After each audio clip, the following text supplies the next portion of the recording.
Satpur police ठाण्यात police वर्धापन दिन सप्ताहाचे औचित्य साधत विद्यार्थ्यांना पोलीस ठाण्याच्या कार्यरत पद्धतीबद्दल माहिती दिली।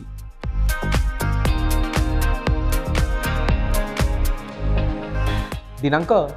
2 जानेवारी रोजी सातपूर पोलीस ठाण्यात जनता विद्यालय हायस्कूलचे विद्यार्थी व शिक्षकांना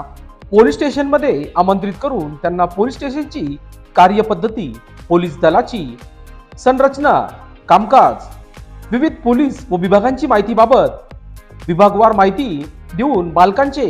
महिलांचे, वाहनांविषयी कायदे, वायरलेस कामकाज, ठाणे अंमलदार स्वागत कक्ष, नागरिकांची सनद, पोलीस दलातील वापरातील हत्यारे,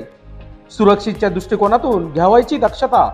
मोबाईलचा गैरवापर, पोलीस विभागाकडून राबविण्यात येणारे उपक्रम, डायल 112, निर्भया सेल बाबत मार्गदर्शन केले।